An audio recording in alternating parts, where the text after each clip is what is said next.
Friends. నాకైతే తెలీదు చర్చ్‌కొచ్చేదాకాను. ఈరోజైతే చర్చ్‌లో చెప్పారన్నమాట పాస్టర్ గారు. అదేంటంటే ఇవాళ కోత పండగ అంట ఫ్రెండ్స్. మీలో కోత పండగ అంటే ఎంతమందికి తెలుసో నాకైతే తెలీదు. క్రిస్టియన్స్‌కి అయితే కంపల్సరీ కోత పండుగ అంటే ఏంటన్నది కంపల్సరీ తెలుస్తది. బయట వాళ్ళకి తెలియకపోయినాను. ఈరోజు కోత పండుగ సందర్భంగా ఫ్రెండ్స్ ఈరోజైతే ఇలాగ ఫుడ్ అకామిడేషన్ ఇలా ఏర్పాటు చేస్తారన్నమాట. అంటే ఎవరికి నచ్చిన వాళ్ళ ఐటమ్స్ వండుకొనొచ్చి ఇక్కడ సేల్ చేస్తారు. ఆ వచ్చిన డబ్బులైతే మళ్ళీ సంఘానికి ఇచ్చేస్తారన్నమాట. సో మీరు చూస్తున్నారు కదా, ఇక్కడ బోర్డులు పెట్టారు. ఆ బోర్డులు చాలా ఉన్నాయి ఫ్రెండ్స్.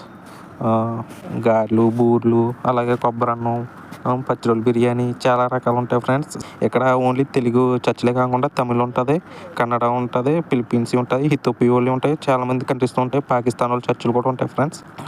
ఇక్కడ అన్ని రిలీజియన్స్‌కి సంబంధించిన చర్చ్‌లు ఉంటాయి ఫ్రెండ్స్. మన తెలుగు వాళ్ళు ఒక్కలే కాకుండాను. ఇంకా పిల్లలు ఆడుకుంటా కూడా ఇక్కడ ఎంచక్కా అరేంజ్ చేశారు. చాలా అంటే చాలా సందడిగా ఉంటుంది. ఇంకా ఆదివారం మన ఇంటికాడ వస్తే ఏ విధంగా ఉంటుందో సేమ్ ఇక్కడ ప్రతి శుక్రవారం ఈ విధంగా ఉంటుంది ఫ్రెండ్స్ చర్చ్ వాతావరణము. ఎందుకంటే ప్రతి కంట్రీ వాళ్ళు వస్తారు చర్చ్‌కి. ఆల్ పీపుల్స్ వస్తారు ఫ్రెండ్స్. చాలా పీస్ఫుల్గా ఉంటుంది. ఇంకా కూర్చొని అయితే దేవుని వాక్యం వింటారు. చాలా హ్యాపీగా ఉంటుంది ఫ్రెండ్స్. ఎన్ని కష్టాలు ఉన్నా, ఎన్ని బాధలు ఉన్నా ఇలాగ దేవుని సన్నిధిలోకి వచ్చి గడిపితే ఆ సంతోషమే వేరు. ఓకేనా ఫ్రెండ్స్.